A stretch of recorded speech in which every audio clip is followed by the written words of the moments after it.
ticket, I was right there, yeah. You know what the Super Bowl tickets are? The No, I cheap have a ones? 43-inch high def screen and it comes right in. Do you really? It's like I'm there.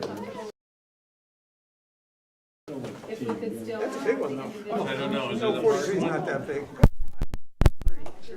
Oh, no, no, you got it. You're not getting For the upper of the roads. Probably not. All right. When you see that, Not my kids are that old. I'm not buying them. where are you getting your signal from?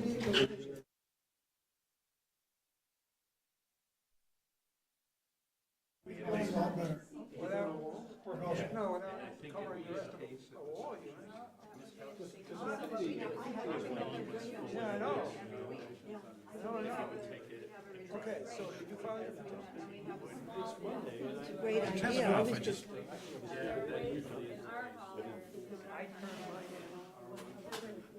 I also want to know about the, like, I saw, not John, I went to the assistant. yeah. Okay, yeah, yeah. Yeah.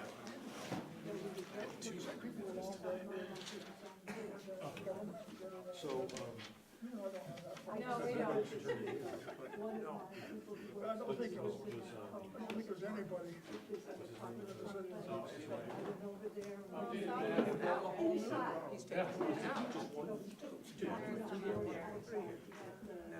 But they would have to bring it down the curve. I don't know what they do right now. how we doing, Charlie? I'd be curious to know what Helen does. She's not here. I write the thing up and get it in. Yeah, 'cause she's got a long driveway. That's before the final. That's a good question. She had mine this week I would think so. yesterday. Well, thank you.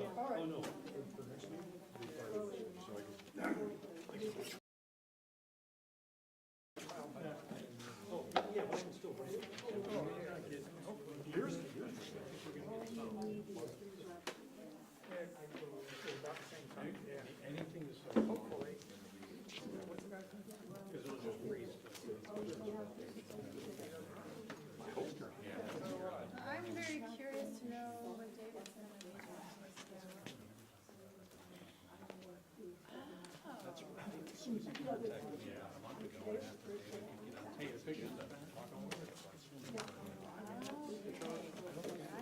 Hello, Tim. Late start here. Where are you? Where do you live? It took you an hour tonight? Yeah, I'm not. No, We can't still been too cold alter for it the every salt to time. do. Hold on. Can we alter This afternoon was really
All right, very good. We're ready. Do you hear me? Yes? Check. I don't know Test, if people hear me out there, but Test. Test, Eric, you hear us test. out there? Echo. no. Echo, echo.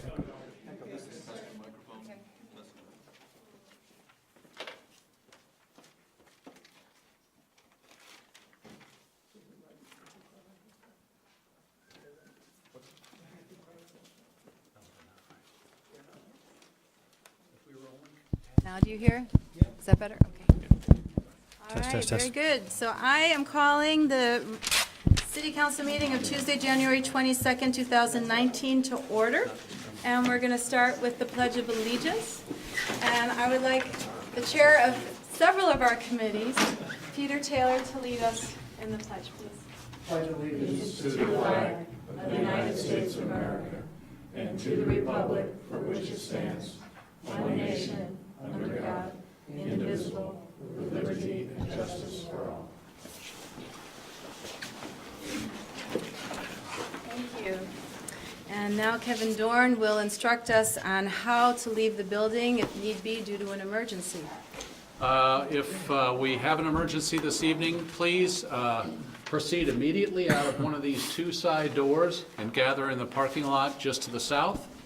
If these doors are for some reason blocked, please go back out into the main lobby, out the front door, around the building, and back into the same lot on the south side. Tom Hubbard and I will be responsible for making sure that the building is cleared. All right, thank you. And item number 3 is the agenda review. Any additions, deletions, or changes in the order of agenda items? Okay, the only thing I see, and somehow we need to get it back into our regular agendas, is the committee reports. Do you have one for tonight? I think they're at the, Always happy to. Yeah, I'm sorry. I didn't think of I it had either. it at the end. Always happy to. You're always happy to. And the pension advisory, you're going to probably have a lot to say tonight, so, Well, they're gonna, when they Right. come, they'll be here soon, but they're okay. dining. Did you have anything to report as a committee? No, we just got an overview for, you know, the closeout of 2018, Okay. and a little update up through like January 17th, which makes it look a little bit better, you know, because the markets have come back a little bit, but they'll give you the overview, so Okay. I don't want to be redundant. Well, how about the IZ committees? You were at the TDR meeting, I was at the open space meeting. I think it would be great for us to give an update on what we did last week. Sure. Yes? And then if we have something from GMT, that would be great. So could we put that, perhaps, what's your pleasure? We have moved these things to the end of the agenda. Let's do it at the end. All right. delete So it under altogether other in this business, case. then, we could do the committee reports? Okay. So that's item number 15. All right, very good. So now we're on to item number 4, and that's comments and questions from the public not related to the agenda. Is there anybody here who would like to come forward? All right. Seeing none, we'll keep going. And we have announcements in the city manager's report. And we'll start here with Tom. Nothing comes to mind. I will say one question that a resident called me about during this snowstorm, and I didn't have an answer, and maybe we can redirect this, or I should have sent it via email, but regarding studded snow tires, I don't think there's an ordinance on it, but she wanted to know if there's generally guidance from the city if we don't prefer studded snow tires, if they're known to be a hazard for our streets. I didn't know how to respond, but maybe I'll send a follow-up email. And I think I saw some posts on Facebook about this too. Thank you. All right. Tim? Let's see, so I was at a TDR meeting last week. Last Friday, I was an MMI interviewer at Lerner College of Medicine again, and I attended the SBBA last week in the morning at Logic Supply. Did you learn anything new? I was sorry I wasn't able to make it. Yeah, I did. So they had an interesting, so Karen Stackpole, the lawyer, presented about the marijuana policy and the legalization of marijuana, or the decriminalization and the effect on employers, right? So just reinforcing the fact that if an employer already had a marijuana policy outlawing possession, transfer, sale, intoxication by that, whatever, in the workplace, right, or coming to the workplace, that policy would still be legal and was grounds for dismissal. We did cover a couple of interesting pieces where with CBD, if you had a full spectrum CBD product, it could render you a positive on a drug test for trace amounts of THC, right? Because there's very little THC in that industrial hemp that they process for CBD. So there was a mild warning, and it might require a conversation with a potential, with an applicant, for that company. So actually, I went into the Ceres store on College Street and asked them about that some more, and got a little bit more information. So just interesting aspect of our changing marijuana landscape.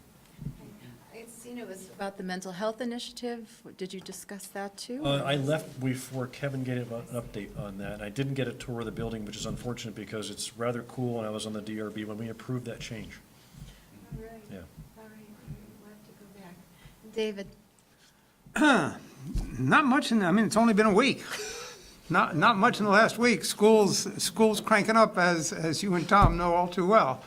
And that consumed the entirety of the week.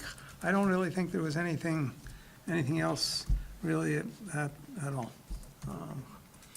It was a UVM week. Yes, very good, all right. The only thing that I wanted to put forward publicly, and I shared it with Kevin personally this morning, because I could not get to the bus stop to get to work, to get to UVM, and I fortunately had my husband drive me, was looking at the prioritization of the snow clearing. I think that would be interesting for us to know how those choices are made, because obviously choices have to be made. We can't, wave a magic wand and have these all these streets and sidewalks cleared. But I think that would be interesting to know what Justin's rationale or the team's rationale is Didn't we get that? for snow clearing. Didn't we see an email on, didn't we just have something in On the the last? snow Plan. plow It's- removal plan. Yeah. Right, but for the plowing, I don't know that we saw for the sidewalks. Because the sidewalk. Oh, just sidewalks you're talking Route about? Yeah. issue. Yeah, because we could get to school, that was great, so the walkers to school got to school, but the commuter, there was no way I was gonna walk up Williston Road to catch the bus. No. So, There that are was- still many sidewalks not. right, where, and it depends on communities too, so I would be just curious to know where we are with our equipment, and our personnel, our level of, response that we can provide. I think that would be helpful for the community to hear as well. So is that something that you would be interested in? There were a lot of complaints about, amount of snow on roadways in the last, and I know we had a huge snowstorm, right? And it went from Saturday night to Sunday, not so much, and it was done by Sunday night. But then there was a lot of high wind that blew snow everywhere, so I don't know, I would like to have sort of an explanation of what that priority is and. The salt was working. 'cause Salt doesn't, Too I know cold. it, there are a lot of variables that were not in Yeah. DPW's favor, for that event. And every event's a little bit different, so. I'm But not that really said- concerned about it. I think they do Yeah. the best they can. I have a student who actually told me today, 2 all-nighters over the weekend. He drives part-time for one of the towns. Right. I forget which town. He said it was a lot of snow. It was Yeah. wicked cold, wicked windy. We do the very best we can, and we can't do anymore. And so I think that's what they did, and I'm okay with it. I'm not talking about the roads. No, I'm talking roads and sidewalks. I think they're doing the best they can. You certainly can ask out of curiosity how it's prioritized, Exactly. but to me, it doesn't make any difference. I have faith in the decisions they make and think they're doing the best they possibly can when we get significant snow. I agree, but I think if we could just be cued in on the prioritization, that might be helpful. And if we see perhaps, a place where input would be helpful, I think, right? 'Cause- That's fine. But I completely agree with you that they do the best they can, and given the quantity of snow that fell over the And weekend. the cold and the wind. All we can do is say a big thank you, because, Exactly, so. right, we were on the road yesterday morning, so, right. So I'm fine. I love the prioritization so we can talk to community members about their sidewalks, but I just want to echo what you just said. We owe them a big thank you. They were out all night Saturday, all Yeah. night Sunday, and Yeah. they're still working today. So Yeah. thank you to the DPW. It's a big storm. It's a lot of snow to move around. They're doing a great job. We need a Thank you. motion to officially Thank them? or not? No, I think we can just say thank Well, you. I've written a resolution, it's right here. The record should show that the city council officially offers its sincere and hearty thank you to the DPW for the great job they did clearing up from the snowstorm. It was only, what we have, 14 inches or so? That's, Oh, more than that. in I the think it's grand, more, 15, yeah. 18 inches? Yeah. In the grand scheme of things, we should be getting that on a normal winter. In the old days, we should be getting that every couple of weeks. So, We're getting zoned.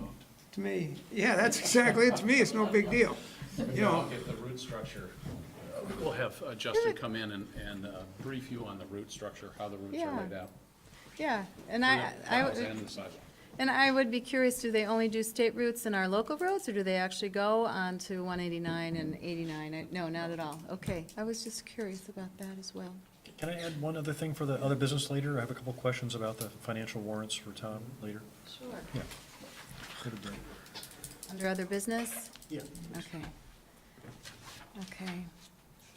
All right. Can I ask you a question? Where's the planning commission? Medium conference room? Oh, it's not an agenda item. It's too late for the public to ask questions. All right, well, it's too late to change the order and add, but we You'll have we to will, sit for 4 hours, and then you can ask. we do the best we can here, right, all around. Okay. I think that was the only thing that I heard bubbling up from the community and that I saw this morning, but I think that Tom's emphasis on the big thank you is what needs to come through loud and clear. So Kevin, we have your announcements. Couple scheduling things. The South Burlington Rotary awards event. It's not a dinner. It's hors d'oeuvres and cocktails, 5:30 to 7:30 on Thursday at the Trader Duke's. And I also wanted to let you know that there is a resolution that's going to be considered on the House floor, the Vermont House floor, right now scheduled for January 30th at 1 p.m. In honor of Trevor Whipple. And so Tom and I will be going down to that. If any counselors wanted to go, sit up in the, Balcony? see that read and see Trevor there. You can ride with us if you'd like. Megan reached out to me the other day and asked about next step in the cost-benefit analysis part of the IZ process. There are a couple of local economists, including Linda McGinnis, who've had a career in with the World Bank as an economist for them, and perhaps one other that I just want to sit down and talk to probably late this week or early next to kind of get the scope of the project down and what we would need to hire out and what we might be able to do with some volunteer help. And so we need to get that. Now the two IZ committees are going, we need to, and the PUD part of the Planning Commission's work is moving forward. We need to get moving on this. So hopefully I'll get to meet with them this week or early next and have a report for you on your February 4th meeting. Megan has also asked if we could get an update on the regional dispatch project, and I'll have a much more detailed one for you also probably on the 4th or the 19th. But right now, we have the consultant is on board, and it looks again like we will be taking this in a step-by-step process, meaning likely that Colchester and South Burlington will be the first to merge into the new CCPSA authority, possibly as early as July 1. So that's what we're shooting for. And then, and Winooski will be in the mix, and then probably Burlington after that. So by this time next year, we hope to have everybody in. But doing it in an incremental basis is probably an easier thing to do. I was at the TDR committee, and we can talk about that later. I have, John Burton has, and a couple of others have approached us on behalf of a company called Consensus. They are a blockchain-based technology that does real-time surveying for governmental entities. So surveying in real time and continuously on a particular issue. And they want a pilot, they want a community to work with on a pilot program, and we're discussing this with them. So it would be the ability to have ongoing survey on, let's just say, traffic on Dorset Street, and have that data roll out over time. And any watch it move cost? up and down. No, no, just staff time, some limited staff time. But again, it's a pilot project, much like the one that Donna facilitated, and it would likely occur in the late spring, early summer. This is a company out of Toronto, and we met with them a couple times. Steering committee, I already told you about this. Steering committee meets tomorrow night at 6:30 here in this room. I see David back there, maybe thinking. I'm guessing hour and a half max. Okay. Probably, I'm thinking more like an hour and 15 minutes. Should I postpone the TDR meeting, because it's supposed to be at 7 o'clock, or I could just let them meet? You could let them meet probably and go back and forth maybe. You have quorum for that. I might not be able to be here. When's this? I'm sorry, I missed that. The steering committee meeting, 6:30 to about 9:15. What day? Or 8:15 or so. Maybe. Tomorrow night. 7:45. gosh. Tomorrow night, I won't make. 5 or 8. This is the joint meeting with the school board. Tomorrow Did night. we know about that earlier? Yeah. Okay. I will not make tomorrow night. I can't do it. Okay. Is Helen gonna be here? Helen is not. Helen's not. Helen's gone. I will be here. I'm sorry, I've got a I'll make it work. alternative commitment that I really can't defer tomorrow night. Do you need quorum for steering committees? Yeah, I think so. Okay. Yeah. There's no, has Thank you, no sir. authority, it's a reporting can't. body, but Are you gonna be here tomorrow night? Okay. Is that That's all all I right? got. All Sorry. right. Thank you, Kevin. Okay, so we have item number 6, the consent agenda, and that is the approval and signing of the disbursements, the approval of the minutes for December 17th, and I did catch one thing I hadn't caught before on those. An authorization to allow me to execute a quitclaim deed for the conveyance of the city glebe interest at 1400 Spear Street. Resolution establishing the Energy Project Reserve Fund and an interim zoning application fee. That's been proposed. One question on one of these. I'm happy to make the motion and then do it during discussion. Okay, so Tom has made the motion. Any second? Second. All right, Tim has seconded. All right. The question is on the interim zoning application fees, the 275 that mirrors the Development Review Board. Would this be in replace of the 275, or would they be paying the 275 interim zoning and another 275 for the site plan before the DRB? It's duplicated? I believe it's both. But I can check with Paul on that. My only other question on that is this comparable to what it has been when we had interim zoning in the past, the last 2 times in the last 20 years, and when Wilson's had it? Is this a normal fee amount of $275, or is this a new amount we're charging? My understanding is it's the same as what was charged the last time that 4 years ago interim zoning was introduced. So this comes with some precedent? Yep. All right. The only correction I had is that December 17th minutes. It was page 9, I believe. Let me just get there. And it's my mistake. We review these ahead of time, so I'm sorry for not catching this before. But it's in that second paragraph, Mr. Chittenden moved to appoint Sophie Maserati. I don't know. Mazowita, that's it, Mazowita. We didn't have that corrected, but we might as well. Mazowita.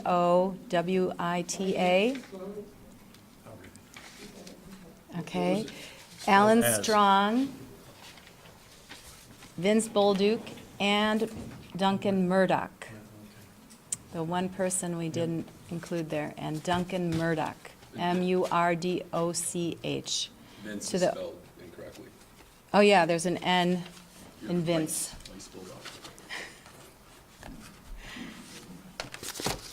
Names are important. Yeah, yeah.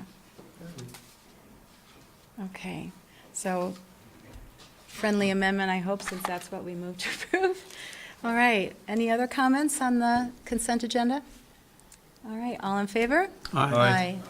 I think that was unanimous. All right, we're now on to item number 7. We are honored to have the superintendent of schools join us tonight. David Young? I'll see you guys tomorrow, some of you. Yes?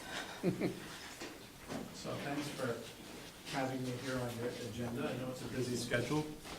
I wanted to just address you folks and make sure you were aware that we are going to be putting up the Black Lives Matter flag on February 1st.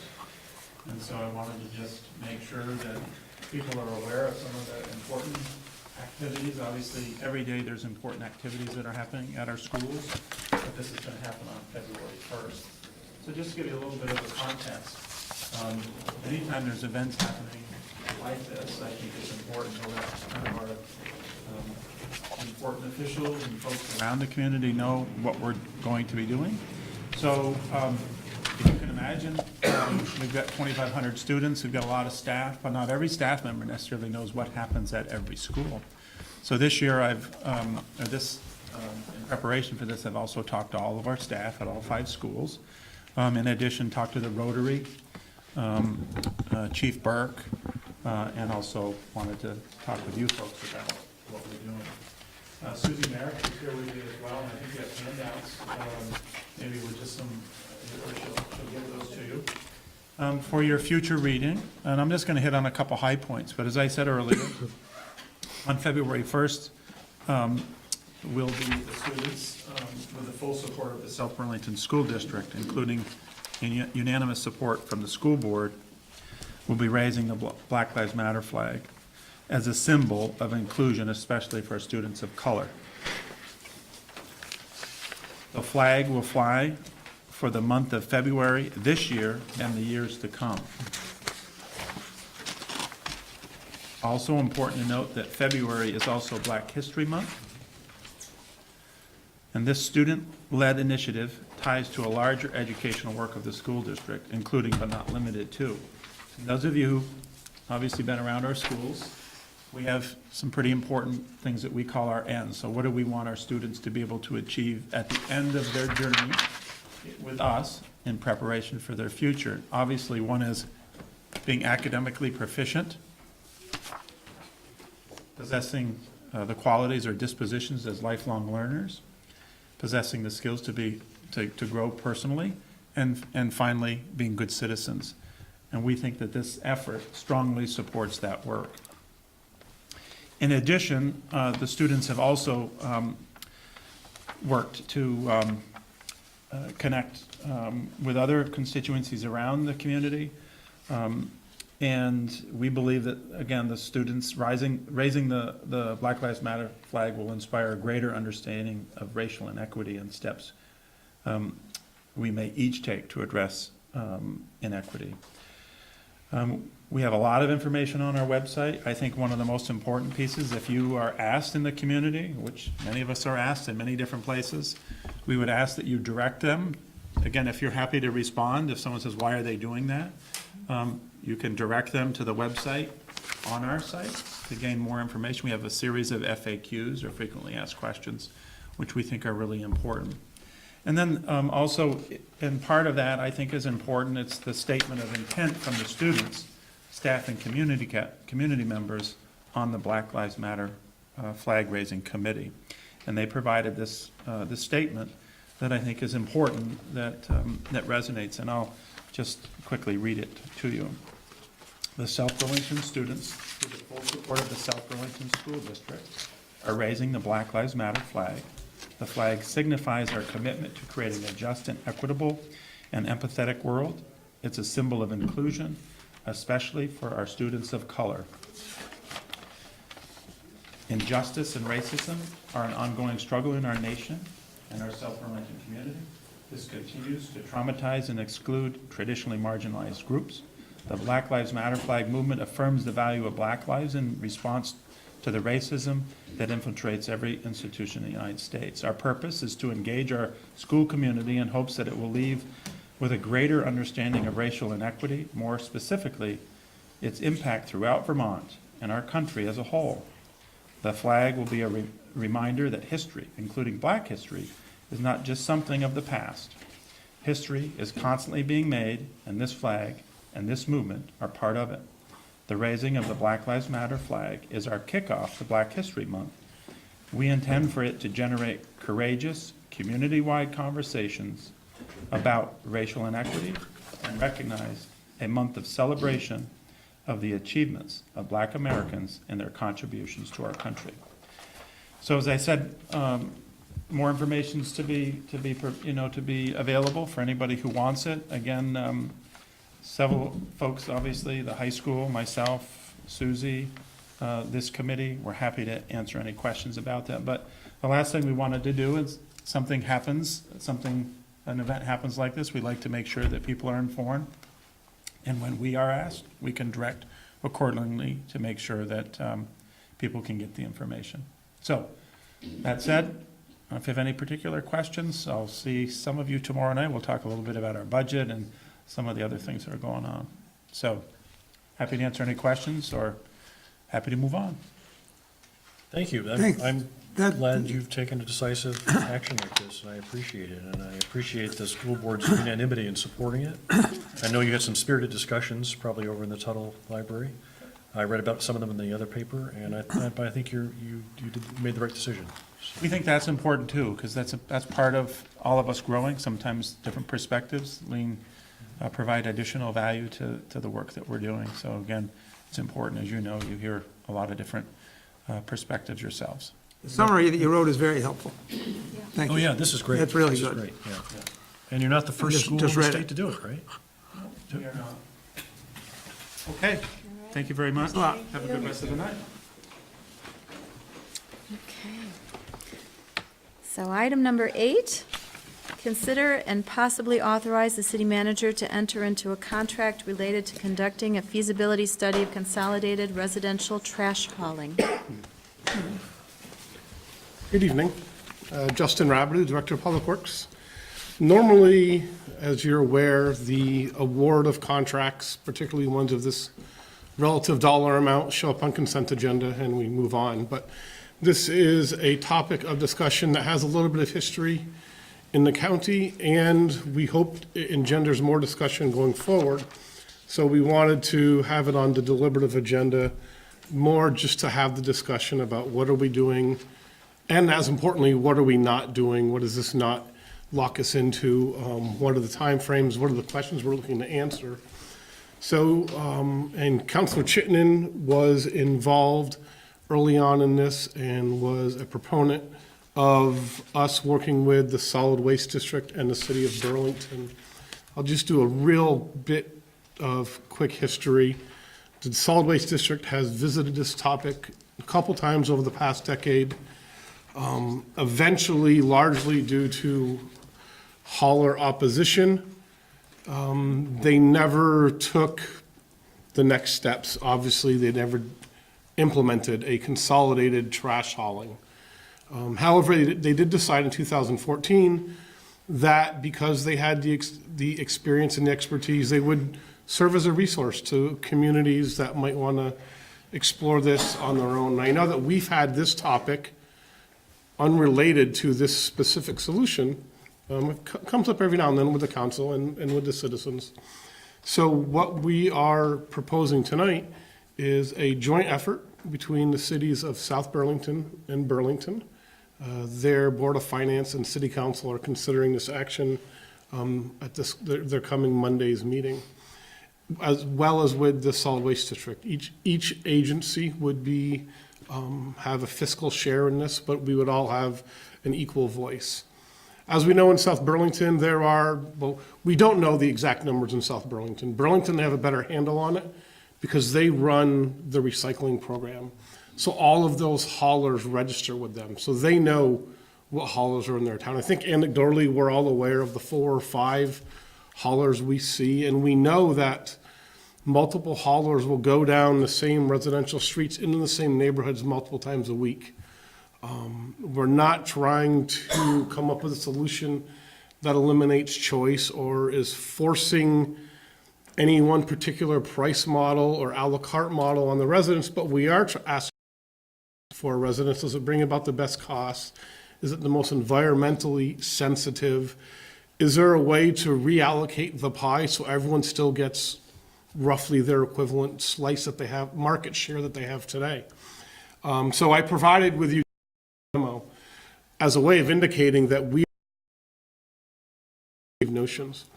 We simply want to kind of have these questions asked, have the community be involved in answering them. There is a statistically valid survey that's part of the scope of proposal that will survey both South Burlington and Burlington, as well as non-South Burlington and Burlington-Chittenden County residents, just to see what the flavor is, and we have past surveys to compare this data against. And I think at Public Works and with the administration, we think this is something definitely, especially at the cost of $20,000, which is in our FY19 budget, worth investigating a little further. The consultant that we have proposed working with has done this dozens of times across the country, certainly with larger markets. They also have a history both in Vermont and with the solid waste district, and we thought it was just kind of the right mix of experience and personalities. Interestingly enough, there are communities in Vermont that are doing this. So if you're wondering, are there state statutes we need to be worried about? Everything legislatively would remain at the local level. So Vermont communities do this. I know that some neighborhoods in South Burlington, be they condominiumized primarily or not, also do this. And by this, just to be really clear, is we're looking to geographically award hauling contracts. So Butler Farms trash is all gonna be collected on a Monday, and that's it. No more intrusion of haulers and recycling trucks and the unnecessary wear and tear on our roads and the pollution on Tuesday to Friday. And that would be broken up, not just in South Burlington, but also in Burlington. Right now, we don't know if we want our geographic areas to be specific just to Burlington, or could there be some overlap? Again, other than knowing that we want to study this, we haven't given the consultant any the only thing we have said is they must be willing to provide beyond just traditional cart service, a la carte services. For example, today, if you want to get rid of a mattress, or if you need backdoor collection, that's probably more attuned to Burlington. If you need something beyond just a truck pulling up at your curb and picking, they will price and provide those services. So we don't want to exclude anyone from any services we're getting today. That's a little bit of the background. I hope it kind of paints a clear picture. I know, and talking with Councilor Chittenden, perhaps he has a couple thoughts to share, or? I just really appreciate your leadership on this. I think you understand the complexities of this. You used to serve on the CSWD board, so you know the issue. So I think Justin's provided a great deal of leadership and is just bringing this forward for consideration to explore and understand better in the right way.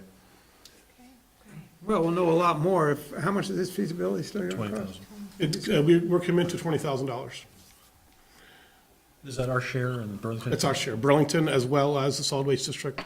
And obviously the share is population-based, so Burlington's is obviously larger than ours. Do you have any questions, David or Tim?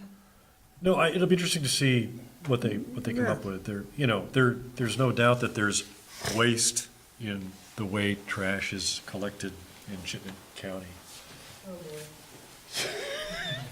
So the one, just to provide some input, when I brought this up back in 2008, 2009, I was probably in that wave when it wasn't going to happen, right? But one of the arguments for why there might be some residential resistance was that any consolidated trash hauling would prevent the residential drop-offs that can happen now. And I was told that Vermonters like to take care of their own trash.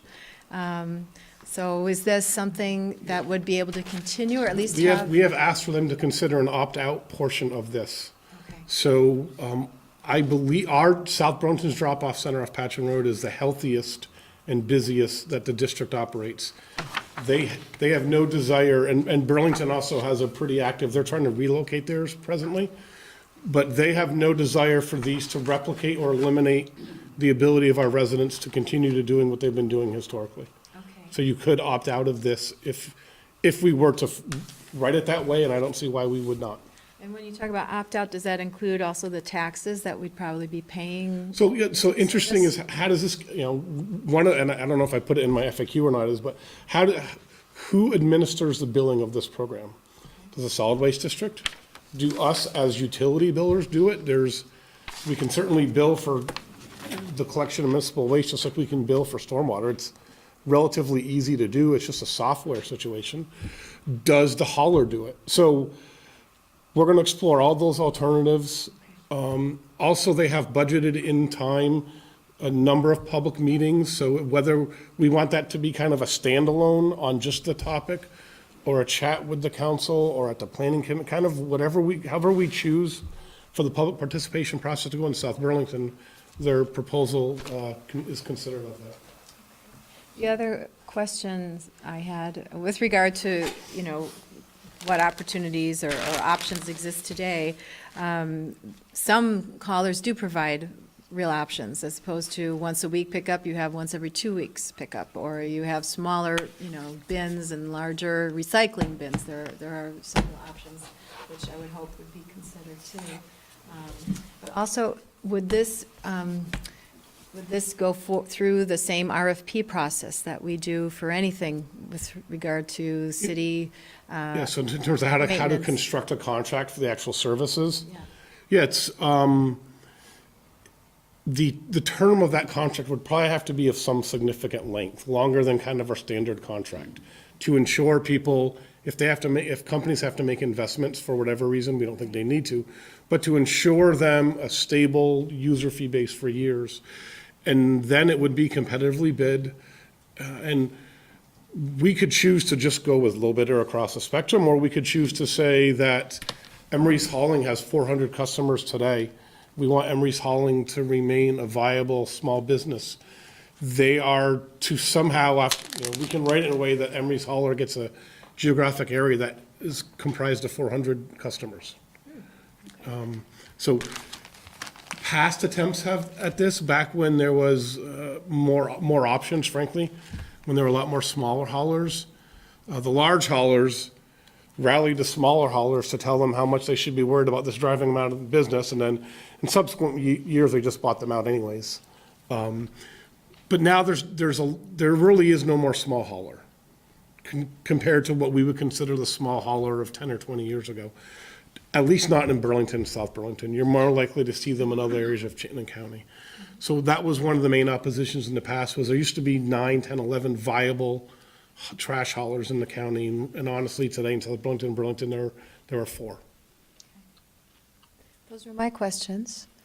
Yeah, just a comment that, I mean, the whole process of collecting waste from residential areas is going to change when they have to start picking up organics, right? And if I were a hauler, I would want to weigh somebody's garbage can so I could charge them by weight, so that people have some incentive to reduce what they buy in order so they reduce what they throw away. I mean, because households, depending upon their behavior, can generate larger quantities of trash or not. In the late aughts, there was a reverse approach of that. If you recall, I don't remember the program's name, but you were to be incentivized for how much you recycled.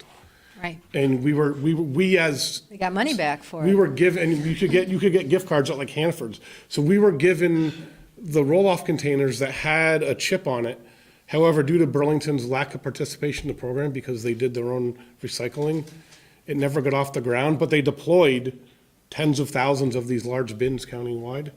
However, if you've been reading recently in the last week or two, the notion of organics collectibles at small, meaning less than 4 residential units, there's going to be discussion this legislative session about eliminating that 2020 mandate. So that's another reason why everyone's always worried about the organics, and in response to that, they just keep kicking the can 2 years down the road. So now the kick the can proposal is perhaps eliminate the mandatory side of it for small residential properties. But I agree with the incentives. I think it's important to incentivize people to consume responsibly. I really think so. All right. Well, thank you. I think we need to approve or authorize Kevin Dorn if that is what we choose to do. So moved. Second? Any other comments? I don't see any, so all in favor? Aye. Aye. And that was When will the unanimous. study start? Assuming all goes well with Burlington, and then we shuffle paperwork back and forth, hopefully in 3 to 4 weeks. And it'll take how long? I don't think it said in here. Approximately 5 to 6 months. Yeah, so, by midsummer. It's not an emergency, right? No. And you Be said good to know. A survey would be done? Yes, they would do a statistically valid survey. Okay. Surveys. Like by mail? I don't know, the answer to that. Yeah. Be very interesting. Good deal. Thank you. Thanks, Justin. Yeah, the economy of scale will be interesting too, right? I hope they just don't throw away the results, All right. Item number 9, consider and possibly authorize the city manager to proceed with formal acquisition of land interest for the community center and Market Street access parcel at 180 Market Street. And Andrew Bolduc, our city attorney, is here to walk us along with this purchase and sale agreement. What do you want? Andrew Bolduc, City Attorney.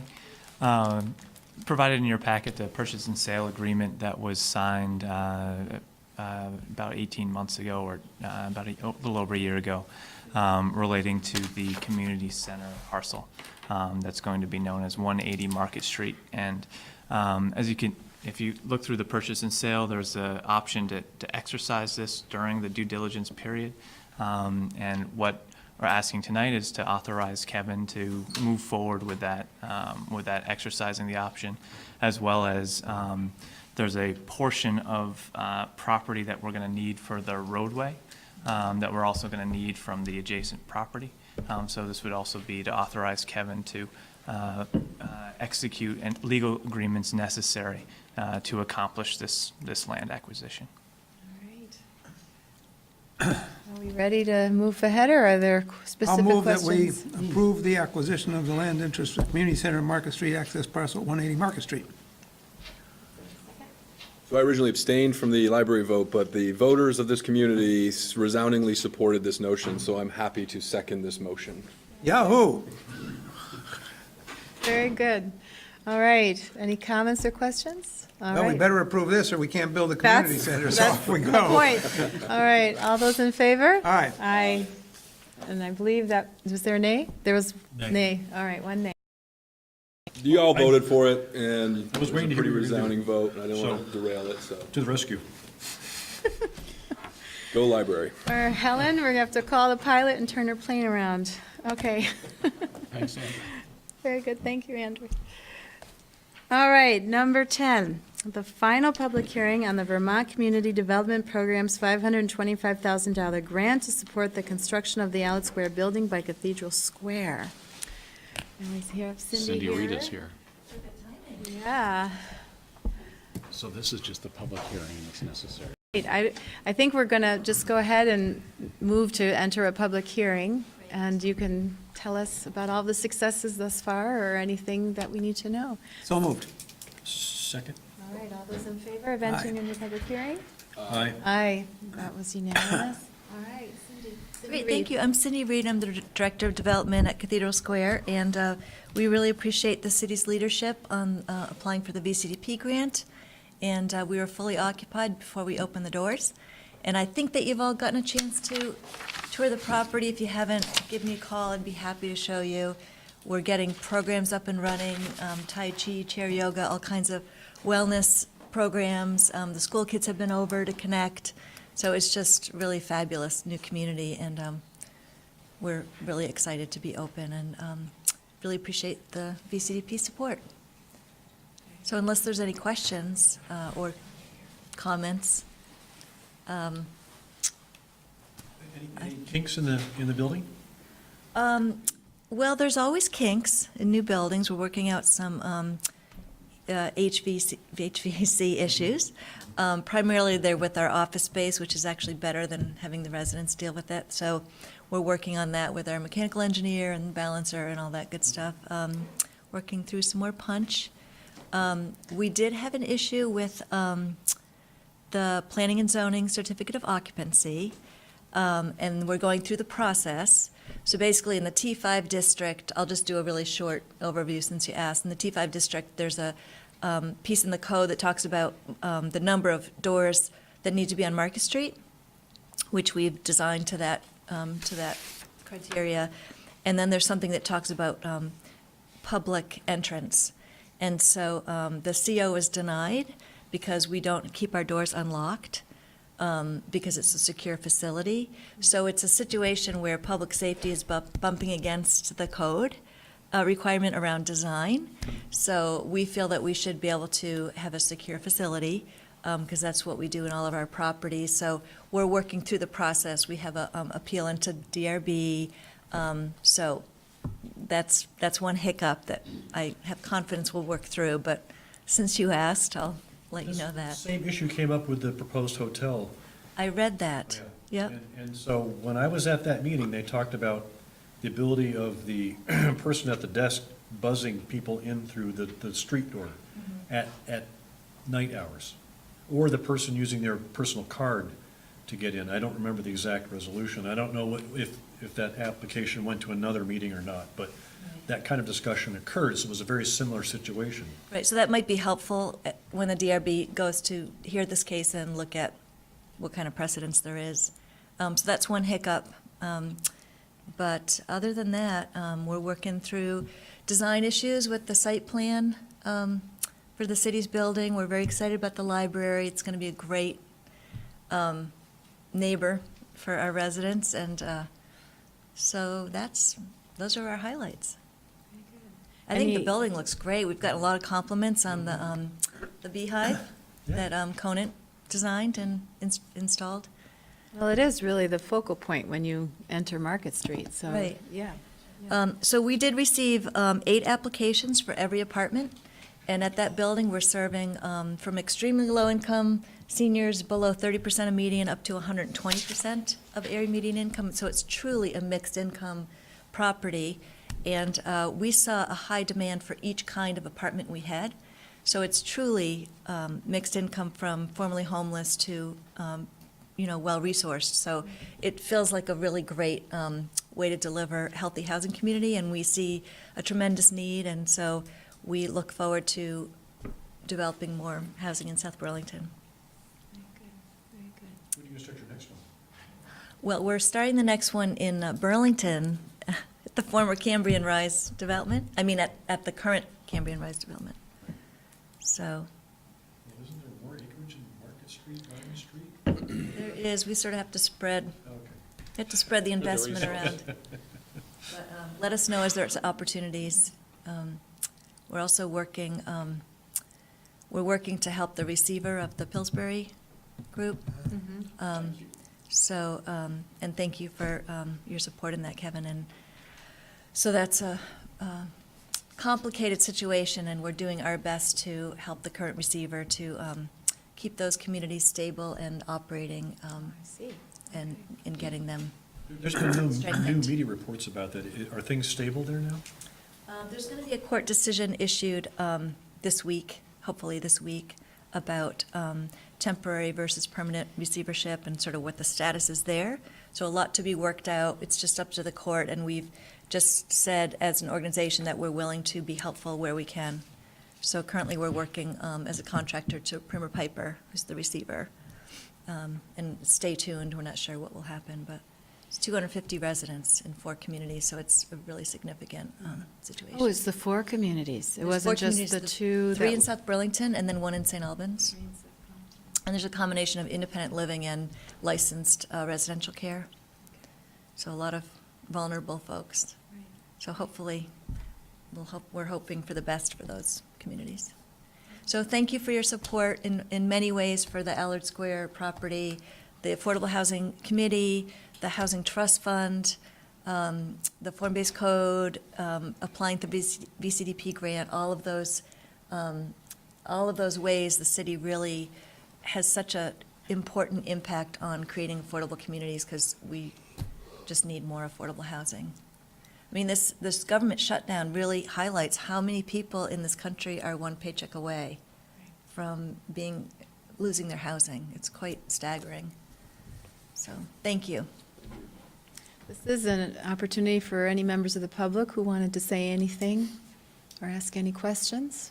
I don't see any hands, so anything else? You just thanked us. I want to thank you for all the good work you do to bring affordable housing to the area, so thanks. Yeah, absolutely. Good South Excellent. Burlington-based organization. All right, very good. So is there a motion to close the public hearing? So moved. Second. And all in favor? Aye. Aye. Aye. And that was unanimous. All right.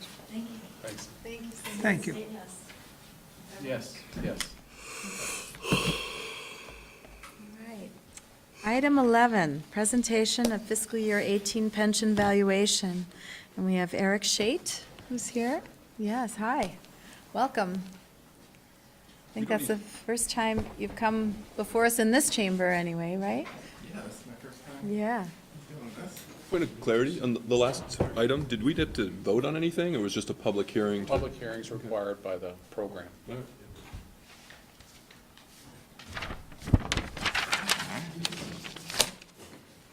My name's Eric Shate. I'm a actuary from Newport Group. For those of you that haven't heard of Newport Group before, they are a large national retirement services company who in April of 2018 bought the retirement services division of People's United Bank in downtown Burlington, and they opened up their own Burlington office on Main Street. So our little group there basically moved down to Main Street. We're still working out of there, serving this area, but now we have more resources across the country. We have more qualified actuaries to help us with things, and we have better programs to do valuations and just better resources to help do the pension plan valuation. So I am going to primarily talk about the liabilities of the plan and the funding contribution. Before we get into that, I want to just take a step back and go over how the funding happens for a plan. What's the actuarial funding method and what they mean and what they are. So there's many different ways of funding a pension plan. Two of the primary ones are what's called unit credit and then entry age normal. So unit credit is basically saying, we're going to look at the benefits earned in the plan based on current compensation, current service, nothing projected to the future. This is what's been earned in the past as a liability. And that's what single employer pension plans have to do for their funding, and that's what the city did for their funding up until July 1, 2014. And then after that, we switched to entry age normal, which will take your current service, but it's going to project compensation out to the future in anticipation that employees are still working. Their compensation is going to go up in the future. The benefits you owe them for what they've earned today, 10 years from now is going to be higher just because they have higher compensation. So it takes that into account, and it also primarily came about because the GASB Financial said you have to use this method to display your liability on the financial statements. The Gatsby, did you? GASB, yes. Gatsby. GASB. What did it stand for? General. Government Accounting Standings Board. So beginning in fiscal year end 2015, I believe, your financial statements had to reflect the entry age normal form of liability. And this is just a little bit more in depth, but when we're talking about the entry age normal, what it's really doing is it's taking your cost and attributing it to each employee across an even percentage of compensation while they're employed. So their cost per year is going to go up, but it's supposed to be an even percentage of what that employee is making in compensation that year. So if it's 10%, your contribution for that employee is 10% each year of whatever their compensation is that year. And the goal is that it's more even. So as a percentage of pay, if you're doing your budget, your percentage of pay won't change as much from year to year because that's the way it's designed. And it also attributes more liability to the past than the unit credit would. So we'll see in a second, we'll see a little chart of the difference between the two. But a point I want to make is at the end of the day, when an employee retires, their liability is the same. It's just how you get there and what you're putting away now for what you're going to pay in the future. And there's this little chart. So the top line is the entry age normal liability for a participant, and the bottom is the unit credit. And the entry age smooths it out a little bit more, whereas the unit credit may not have as much liability now, but in the future, your annual contribution would start jumping up more and more each year. And so the reason we fund on the entry age normal is because we want to anticipate that now and get there, but we're also going to look at what you would be funded on both ways to give you an idea, because the unit credit right now would be a good representation of if you just froze benefits and no one earned another benefit in the plan, that would be your liability today. You wouldn't have that additional liability accrue.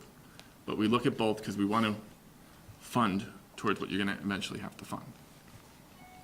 So just if you hear me talking about liability, it's the present value of benefits earned in the past. And then if I'm talking about the normal cost, is what we expect to be earned during the current year. So when we do funding, we look at what's been earned in the past, we compare it to assets, and then we also look at what's going to be earned in the coming year, and we put that all together to get our recommended contribution.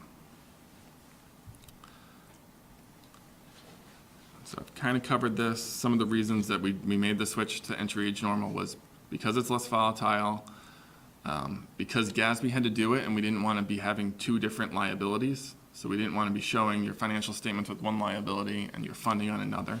And because it does help you fund now for your future liabilities, and that's a more conservative and prudent way to go about it.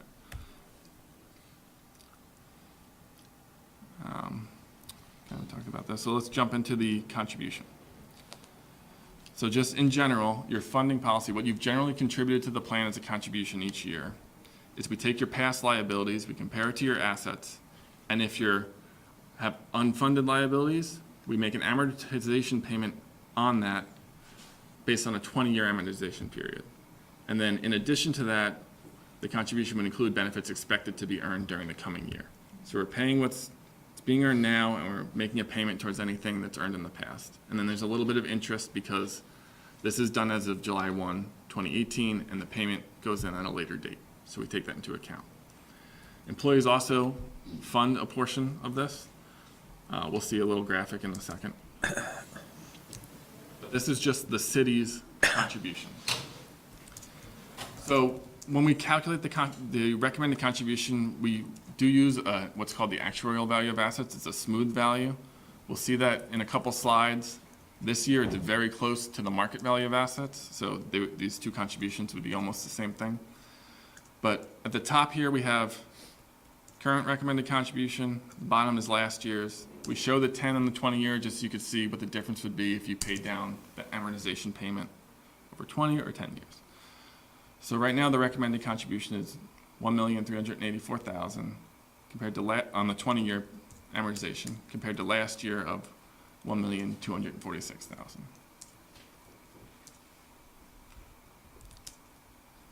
And this is just kind of a breakdown of what the contribution is.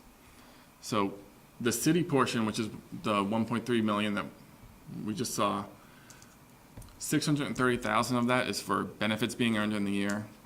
Almost 100,000 is for interest to the later payment date, and then 520,000 is the amortization payment towards past liabilities. And then the employees are funding 330,000. Can you go to the previous slide real quick? So this 660,000, is that part of that next bar there? No, that is separate. It's just mentioned because there is a loan payment for that, but it's not part of the recommended contribution to the plan. Okay. So it's not part of this? No. It's on top of this? Right. Thank you. When does that loan retire, Tom? It's a 20-year loan, I think it was taken out in 20. 2011, so Okay. got a ways to go. So this is the funded status on those two methods. So the present value of accrued benefit is a unit credit form of liability. So it's what's been earned to date. If nothing else was earned and you walked away, you'd be about 102% funded. And then on the entry age normal liability is significantly higher because we're funding towards the future, and that's about 84% funded. So we'll see in a little bit, these are very good. You want to be at 100% on the unit credit method. You would like to be working towards 100% on entry age normal, but it's not necessary. You will get there eventually, and that's what, because you're funding towards that is intended to go up over time if all the other assumptions are met. Okay. The top part, present value of accrued benefits, the PAV, is the unit cost method. Correct. You're not using that term here, but what you presented earlier. It's Okay. the same thing. It kind of got interchanged. And so this is on the smooth value of assets. We also compare the market value because we want to see both. It's roughly the same this year. You have 101.8% on the present value of accrued benefits and about still 84% on the entry age normal. You have a question? Big, long graph you had earlier with those two lines and how we're currently farthest away from each other, the unit cost versus the entry age normal. What was the span of that graph in your mind? Is 30 years, 20 years? When are we going to get to that closer, where the two lines are closer? The whole span is approximately 23 years. So you're right in the middle. And it's really the remaining active working span of active employees right now. So it's the employees that are in this plan how much longer they have until they retire. And then they're retiring at the top of that chart. But it's constantly being pushed out, because, If there's new employees being added, it'll be being pushed out, but at least half the plan is soft frozen where there's no new employees coming in, so you will slowly move along it a little bit more.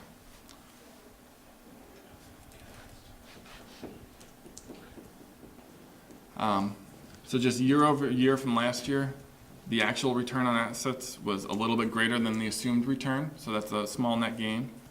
We'll talk more about mortality in a little bit, but the update in the mortality projection scale from last year to this year was a small gain, but there was larger than normal compensation increases, which jumped up liabilities a bit, and it's not so much compensation as much as it was overtime compared to the prior year jumped up.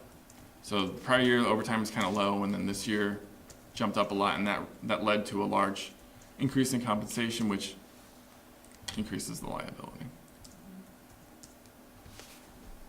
Okay. So our actual performance is above what we assumed, but we're still contributing at $100,000 or so more than previous, and that's because of the mostly firefighters overtime, or is that across the board? It's pretty across the board for the overtime. Okay. So yeah, so there's an assumed rate of return, but there's also an assumed compensation increase from year to year. So it's the same thing, whereas if that's more than the assumed, you get a loss. And with our new 2 firefighters, we should reduce our overtime fees in a way that should smooth that out a little bit, right? In the intent, because in the end, it's less total salary paid out. Okay. Are the 2 new firefighters going to Veemers or here? They're going to be, Veemers. Not even that. This is a historical graph of the 2 measures of funding. And the entry age normal only goes back to 7/114 because that's when it was first started being calculated. But they do move pretty close together, the same movements. And the PBAB method has been consistently at or above 100% for the last.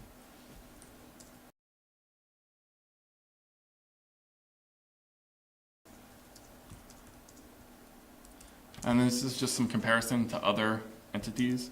Part of the reason for GASB was everyone had their own funding method. So if you tried to compare one city to another, one state to another, you're looking at 2 numbers and they mean 2 completely different things.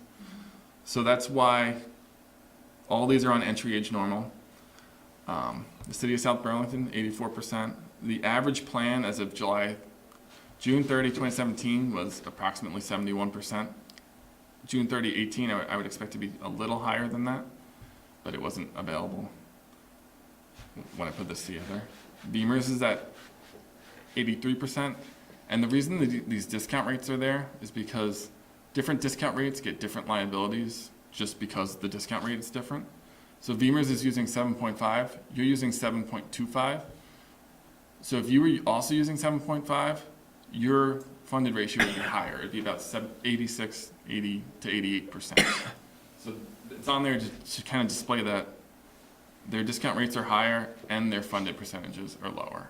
So you're better in both regards. I feel like I'm talking too much. This is my last comment. This slide right here tells me that I almost interpret that we might be overfunding our pension to the point, since we're leading the pack here. Not that we could ever do that because the pension's important, but what I'm saying is when budgets are tight, we do have the option to put less than the 1.3 million in this year, and we would lower that 84% down to some other smaller percentage, possibly bringing us more in line with our neighboring municipalities. Is that correct, that we have that option? the minimum contribution is still the amount we want to meet, though, so that that funding ratio can actually get to close to 100% over the 20 years. Otherwise, we could, on a really bad year, we could go into a deficit. Okay. I think And the the same plan thing could be compromised. obligates you to make that contribution. It's just what you've been doing. I'll stop asking questions. The teacher retirement fund, that's the problem child in Montpelier right now, and has been for a couple of years. Yeah, Visters. So that's the least well-funded. When we moved down to 7.25, Tom, I recall you saying that somehow we would gain something that we could reinvest. It was just to help the long-term value of the plan, to make a more realistic rate of return. So bringing it down to 7.25, as Eric's showing you right here, puts us in a better funding ratio. Because if we have consistent years where we're not meeting the 7.5, and I'm sure Patrick and Mike will talk more about this now, that could compromise the plan more. So, I mean, we may, at some point, not this year, maybe not next year, but we may even look at bringing that down to 7. So it was the right move. It doesn't help us reinvest money. It actually costs us more in the short term in terms of the liability increasing. But it's going to be worth it in the long run. I might bring that up under other business myself. What's Oklahoma and Chicago, what are they like right now, do you know? I don't know, but I can only imagine. You can only imagine. Alright, so when we calculate these liabilities, there's a lot of assumptions that go into it. These are just some brief overview of the major ones. The discount rate, what we were just talking about, the 7.25%, it's the long-term rate of return, but it's also how we discount future liabilities to the present. And it has a high sensitivity. The liabilities in the plan, so that's probably if that changes, that has the biggest impact on your liabilities. What is the discount rate? Which number is that? That's 7.25. That's what you call the It's discount also the rate. long-term rate of return. So Okay, when we okay. think about it, the liability today, Yeah. you would expect to have assets equal to that because both of them are going to grow. You're expecting them both to grow at the same rate in the future. Salary growth has a medium impact on liabilities. And then just, we have an assumption about when people retire, and if they leave employment before they hit retirement age. Those will have less of an impact, but they still have a medium impact.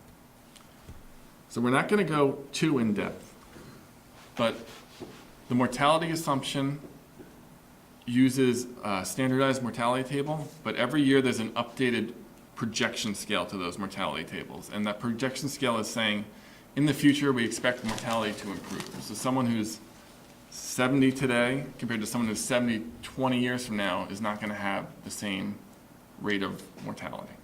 So that's kind of what that's doing. And every year it's updated from Social Security data, and that gets updated into the plan every year.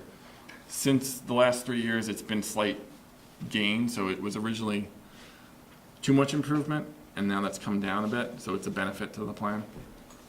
Does that take into account gender Yes. and smoking? It does not take into account smoking. It's pretty much just gender. Yeah.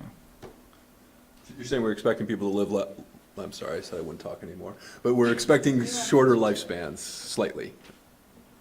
About 4 years ago, there was a big update where lifespans jumped way up in these tables, but that jumped up a little too much. So lifespan's expectation hasn't really come down, but it was over-predicted, and then it's come down. There's a standardized turnover table. I don't have the rates here, but turnover is if someone leaves for reasons other than retirement, disability, or death. Long-term rate of return, the discount. Also, the discount rate hasn't changed. None of these have changed from last year. We assume public safety employees retire at the age of 53, which a couple of years ago, that was changed based on a study we did about when the average retirement age was. They can retire at 50 with the full benefit. A lot of them stay longer. And even right now, there's a handful over age 50 that are still working. Non-public safety, we assume at age 65, which is their normal retirement date. We assume public safety employees have annual increases in compensation of 5% and non-public safety of 4%, and that is everything. So that's merit, cost of living, promotions, extra variations in overtime. The ups and downs of overtime make it a little volatile, but overall, the averages have been very close to those two rates. And there's a slight minor change to how the Social Security offset was valued in the plan, which had almost no change on the liabilities. We're not really going to review these things in depth to determine if they're valid. We're just kind of reviewing them today. Mortality was the last major change in mortality was made in July 1, 2016. That's when we adopted those updated tables, but they keep getting updated from that point every year. Retirement age was changed in 2014. And this is just because the discount rate is such a big factor, this is the sensitivity to it. So your entry age normal liability, right now at 7.25% is about 40.5 million.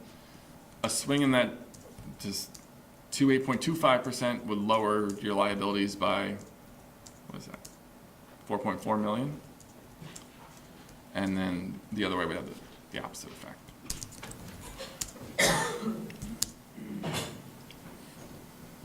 So when we do the funding, we use a smooth asset method because it helps to smooth out the changes each year. There's changes in the market.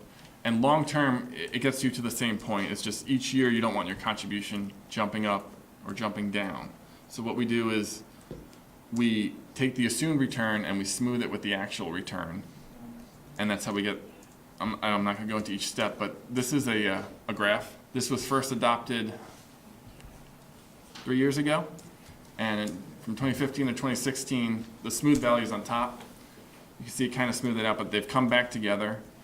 And ultimately, at the end of the day, the market's going to jump up and down around the smooth value, and your contributions are going to largely be the same.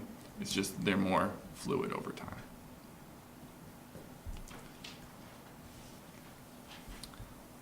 And assumed rate 7.25. Last year, this is just a rough calculation of it based on what went in and what went out. Is 7.6. The year before is 12.2. And 3-year averages are all pretty close to 7.25.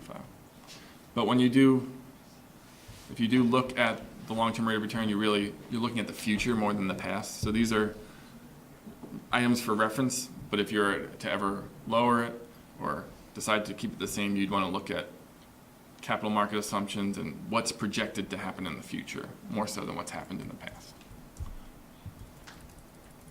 And this is just a listing compared to the assumed rate. And just a brief overview of the plan participants. So top blue is actively employed employees earning benefits in the plan. And last 9 years, it's decreased from 129 to 104 participants. The middle section is people who have earned a benefit in the plan. They no longer work yet. It's just sitting there. They most likely can't take it yet. They're too young. They haven't reached the age to draw on benefits. So they're just sitting out there right now. And that's grown from 22 to 44 over time. And the bottom section is retirees, people who are getting a monthly payment right now from the plan. And that's increased from 48 to 75. Surviving spouses or? And surviving spouses. So if it's a retiree who also has their surviving spouse that's not actually receiving it yet, it's just one as a retiree. But if that retiree has passed away and the surviving spouse is getting a payment, it's in there as one. It is, well. as one, okay. Go ahead. Oh, go ahead. No, go ahead. Finish your thought. No, that's it. Oh, okay. The decrease in the employees that are active, is that because they're moving over to VEMR's employees, or is there another explanation? The non-public safety are, that is part of it, yep. And briefly, the average service of a non-public and safety employee is about 15 years. Public safety is about 11. Expected future service, which I think we kind of touched on a little earlier, is about 9 years for non-public safety and 11 years for public safety. And that's really the average age, the average time from now until they're expected to hit their retirement age. And the average age is non-public safety about 55, public safety about 39, and then the retirees, 75 for non-public and 63 for public safety. So we're lucky to have about 20 years ahead of us, you're saying, till we're looking at the average age. How does that compare to, kind of, how do you take that into account when you look at the projected costs, I guess? Are we in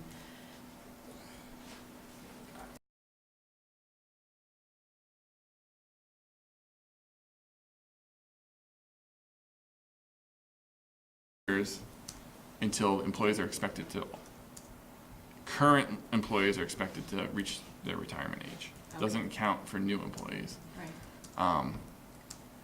And then once that happens, you have 70 more years of benefit payments to make to those employees. So you have a lot of time. Actually, let's see here. You do have, just on a projection of benefit payments, like each year, 60-ish years until those payments drop below $1 million, or expected to drop below. So you have a long time frame left of not necessarily earn in the plan, depending on, you know, if new employees go into the plan. If the last employee is in line to get this annuity and there are no new ones coming, then, I mean, 100% is a good goal to have, because ideally, when the last employee passes away, the last dollar is issued to them just prior. Is that the concept? Yeah, so you want to, you're funding now Right. for those future payments. Right. Yeah, I mean, so if you technically have that now in that you're over 100% funded on the present value of accrued benefits, but you want to make sure you're there, 10 years from now when those employees earn additional benefits. So it's just, we're on our way there, you're in a good spot. We're in a better spot than our neighboring municipalities, is what I interpret it. Probably in the best. So again, the best spot in this I just state. put to this council again, if there's a lean year next year, one place we can look for 100K or 200K is this. Not that I want to do that, I'm just saying that that's an option, right? We don't need to fund the pension as much as we're currently giving this year. As long as we meet our minimum contribution, because you do have a resolution that governs that. Right. Yeah, right. What would be the minimum this year? 1.384 was the number that, Is there a resolution that requires that payment? I think that, yeah, I believe there is. I can check on that. I mean, the council can always change that, of course, but there is currently a resolution. Because it's our policy, not mandated by charter. That, just saying that. Have we seen the last? There are no new employees that are going to be in this system, right? Is that true now? That's not true Not true. until we have ratified contract Okay. agreement. Within a year or two, we might not have any more new entrants. So actuarially projecting out how many years would remain in the plan, do you think? Until all payments are made? Yeah, just ballpark. 70 to 80 years. 70 to 80 years? Okay. Well, does anybody, no, we won't be here. No.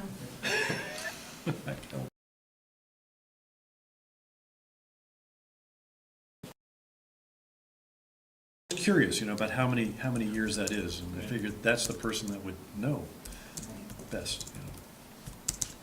Thank you. Okay, all right. Are there any other questions? Great presentation, very clear. Thanks, sir. Very And much. we're doing well, that's even better. It's the next creed over here. But every year's unpredictable. Now we're on to item number 12, the annual report to the Council on the Pension Fund with Pat Blizzard leading us in that discussion.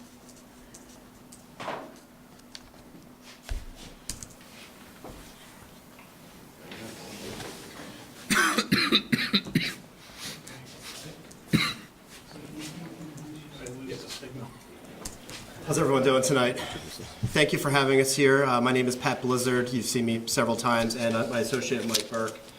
Mike is the liaison between the advice group and the service team, which I work on. And Mike's going to start it off. We're just going to go through some market commentary. I'm sure you're all curious with what happened in November and December with a lot of volatility. But we'll speak through some of that, and then I'll get into some of the numbers later on.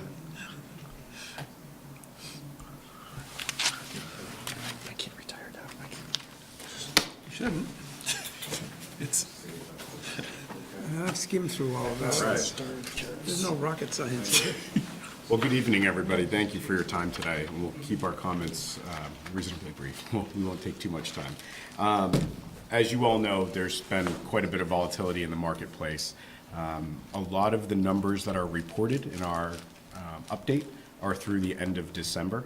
Thankfully, markets have recovered quite a bit since then. We still have some more room to recover, but a lot of the numbers and the volatility that we've seen is thankfully, coming back into our favor, adding some more return to the plan. So through last night with this morning, again, being evidence that we continue to see quite a bit of volatility in the marketplace. So, and that's something that we haven't really felt for a number of years.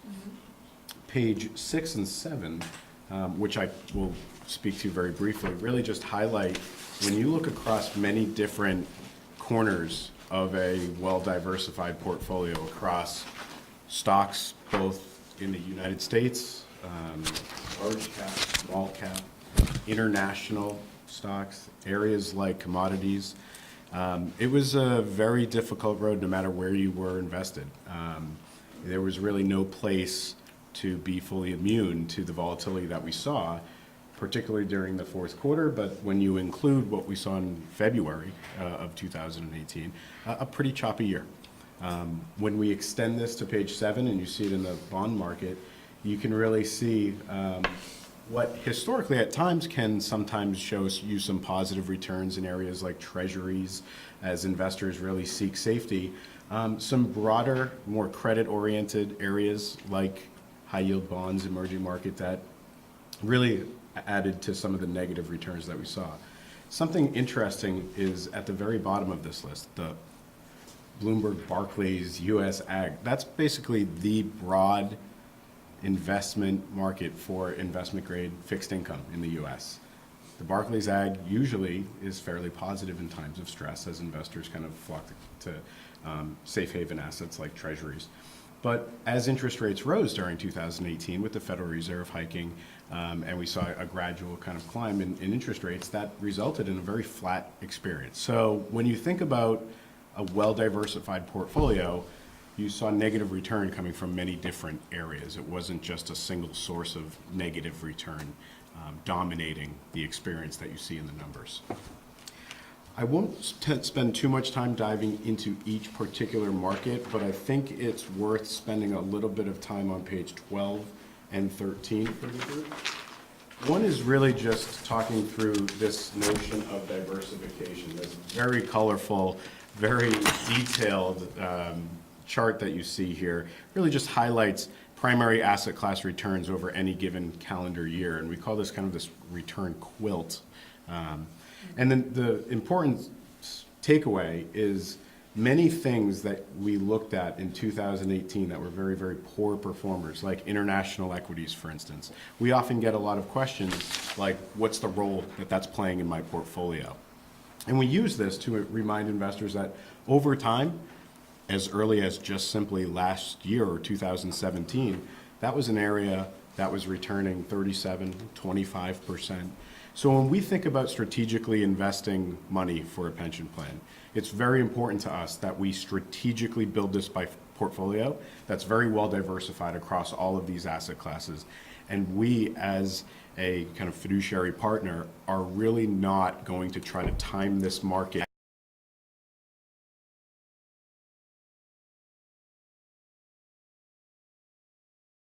is over the very long term. So today, in our meeting this afternoon with the investment committee, we talked a lot about staying the course, maintaining the current allocation that we have, thinking about ways that we will continue to kind of capture value as we go forward. And as a reminder, SEI is a manager of managers. So when you look at our portfolio and you see 10 to 12 different asset classes that you're investing in, underneath that are an additional 4 to 6 managers on average in each and every one of those strategies. So that translates to almost projects that have been discussed. So that's, these are the types of projects that we're talking about. So those are the changes to Article 3, the additional 1% tax. On Article 4, Section 13, going to be new Section 131508.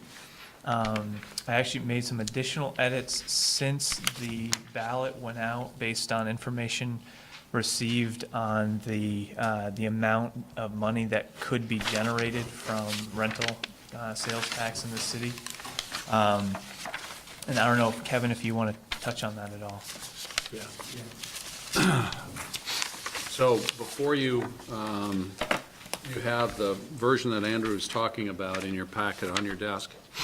You also have two letters, one from Enterprise Holding, Dean Thompson, and I think they're represented here tonight, and Sharon Faulkner from the American Car Rental Association, both commenting on Article 4. Andrew alludes to some changes that we would like to propose, partly coming from the Economic Development Committee and partly coming from an updated evaluation of what would be raised from such a tax. Going first to the what would be raised, you should have before you a memo from Andrew that states that in tax year 2017, total state tax revenues from car rentals, $4.2 million. So the state takes 9% on every car rental in the state. If we were to estimate, and this is just an estimate, that 75% of total state car rentals occur in South Burlington, that 75% then of the full state tax take would be about $3.15 million. So based on that 9%, for us, every 1% would generate about $350,000. 0.5% would be $175,000. So we had an earlier projection, much, much lower than this. This has been updated today, thanks to Andrew's work. The Economic Development Committee, and I'll get back to these numbers, the Economic Development Committee met last night, and they said, they took a motion and unanimously supported this provision, except that they wanted the ultimate percentage to be based on some level of proportionality against impact.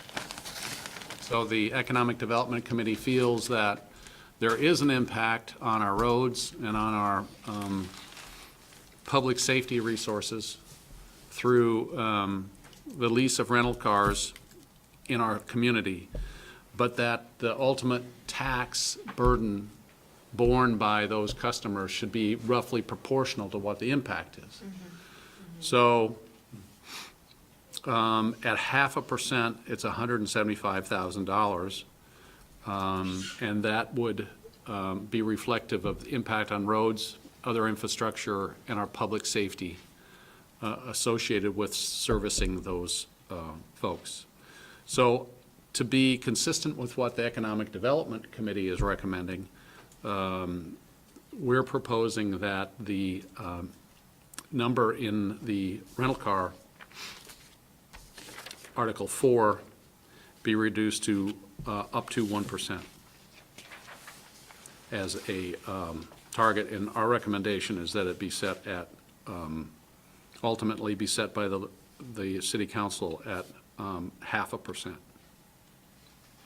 So this is a change from what you saw in the first version, and what I would like to do is hand you out the new second version. I didn't want to confuse the two. I'm unclear on what you just said, Kevin. Are you recommending 1% or 0.5%? Yeah. The article says up to 1%. Up to 1%. Oh, wait, currently drafted as 0.5%. Oh, is it? Yeah. Did you change that? Okay, Yeah. okay, I'm sorry. Yep. So currently, the city council may impose a 0.5% tax on those transactions. May impose, okay, May impose. may impose. So that's 4.5% less than the original one. Yeah, but the original one was based on some faulty math. Oh, okay. And And the other minor change is change from highway infrastructure tax, highway infrastructure and emergency services tax. And why would we do highway infrastructure instead of paving specifically? Paving could be included in potholes. I infrastructure. mean, paving is the whole thing, right? Pothole filling, grading, upgrading, maybe if there was a water issue with a road, right? So there might be some related. That's highway infrastructure. Yeah, like a culvert maybe, or something like that, Because paving is great, but if your road has got another issue, you need to fix that issue before you fix the paving, right? So, Just looking for a direct relationship between what the wheels on these rental cars are doing and the impact. to our- are we confident that the city would capture the full 0.5%? Or does the state want some of that? The way it's been drafted and conceptually is that the city would administer it 100%. The city would receive a full 0.5%? Yes, and the city would administer that. Does this have to go to the legislature? Yes. So do I have this right, that the ultimate dollar is $17,500 based on taking the 175,000 and, Wait, no, that's the whole number, 175,000. Yeah. That's a 0.5%. It's a 0.5%. This is a full percent, and this is a 0.5%. oh, that's the yeah. 0.5%. Expected Okay. revenue at 0.5%. Yeah. I'm supportive of this and fine with the 0.5%, the 1%. I think it makes sense for a lot of different reasons, but I'm also supportive of just pressing the legislature since 75% of the rental cars are in South Burlington. Maybe we just need a larger pot of the 9% that they're already collecting. But either way, we're bearing the brunt of these cars in our community, and I think we need some more to pay for our road infrastructure. Oh, I just had a question. Oh, Can someone do the math for me again? Because 1% of $3 million doesn't add up to $300,000 to me. 1% of 3 million, right. Right. The That'd 3 be million. 30,000. The 3 million is based on the 9% tax that the state is charging. Yeah. So the question was, what would 1/9 of that be? So it's actually 11.11% of the 3.6 million. 3.15 million is that number, that 350,000, to represent 1% of. 1/9 of Yeah, that. 1/9 of that total number. Okay. You have a lot of confidence in these numbers? That makes more sense to me now. Yeah, the $4.2 million comes directly from, the DMV actually administers this tax, not the Department of Taxes, and this number comes from one of their staff people, so. so the tax goes to the DMV? That's who administers it, as far as I'm aware, yeah. Interesting. So the car rental agencies, they remit they remit to the state or to? Well, the DMV administers it, is what They you're saying. administer the tax. Okay, so. They administer the program. Okay. The other question I had was, how confident are we that since this is applied evenly across all rental agencies in the city, that the airport and the FAA would not take special issue with it and then maybe enter in some legal thing? It's our view that this is not a discriminatory tax. Okay. It applies to all car rentals in our community, not just those at the airport, and not just those off the airport. If it were only confined to the airport car rental agencies, there would be a case. But because it's applied across all rental agencies in town, it is not discriminatory in that way. I think the car rental folks would have a different opinion of that, but that's our opinion. And we have representatives here who would want to speak to those issues. I see your point, since it's evenly applied across the city, it just happens to be a larger share of the cars probably rented at the airport, that's all.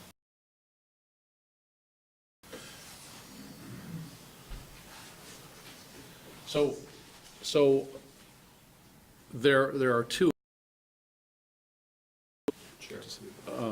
We'll let Kevin, and then we'll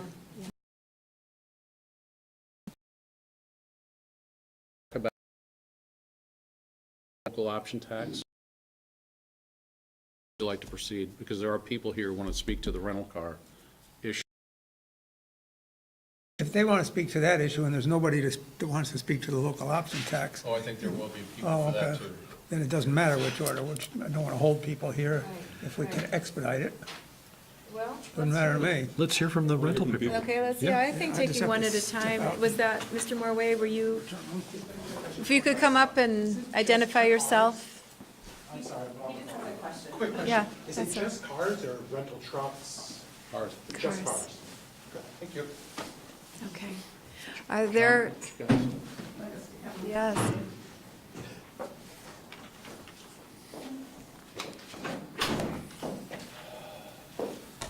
Thank you.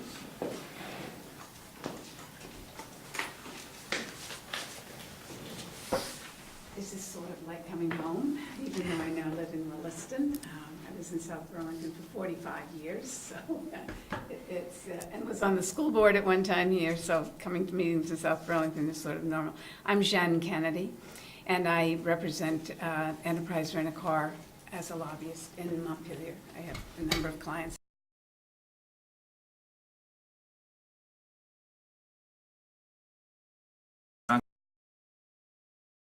Holdings in northern Vermont. So anything, basically Burlington, Montpelier, and north.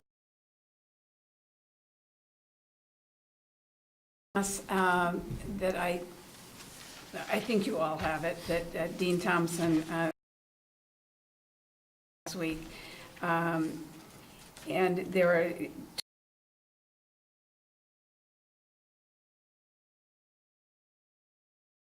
bullets about us. We're the largest rental car company in South Burlington, and we've been here since 1993. And Enterprise, our brands now are Enterprise, National, and Alamo, so it's not just Enterprise. And we have 34 employees in South Burlington, 23 are at the airport, and 11 on Williston Road, between Williston Road and Children's.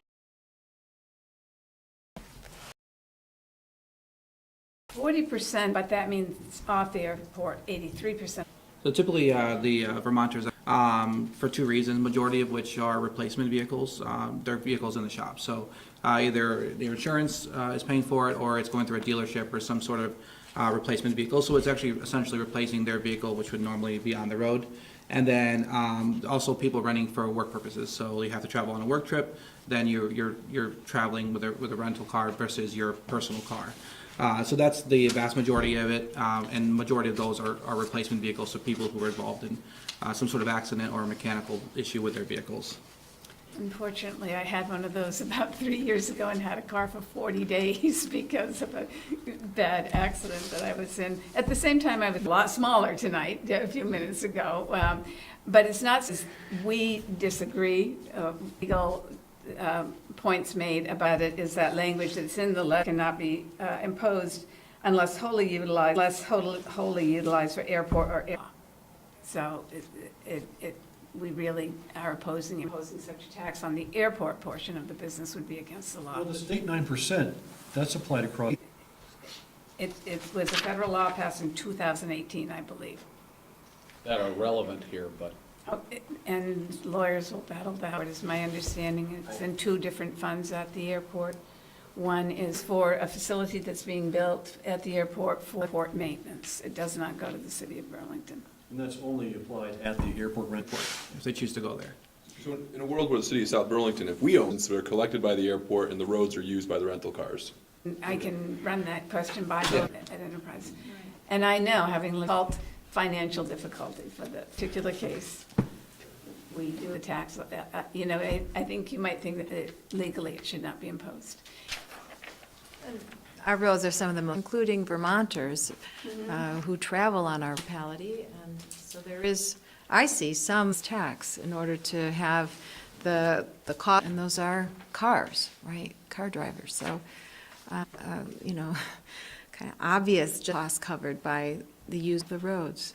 And to 5%, it's in order to rent a car to go somewhere else in the state or go into Quebec. So this council to consider this task. And your responsibility here is to use the car, whether it's a rental car or self bodies, but I was trying to think of other types of businesses a lot, but I don't taxis and things like that. So a lot of people use the roads and the people that we rent to. You are correct, and an awful lot of people use roads. I apologize, I had to return. Last Friday, I said, why, I was talking to a South Burlington representative, I said, well, why don't Cars there are, you may have said this, and I wasn't in here. How many Like how many rental transactions? Yeah. How many cars are there? I mean, Yes. like 1,200, 1,300. The rest of the state that's not in South Burlington. Yeah, On and an there's still annual hertz to basis? go along with that. Yeah, this is just enterprise. How much do the others contribute? Equal amount, or? The amount of vehicles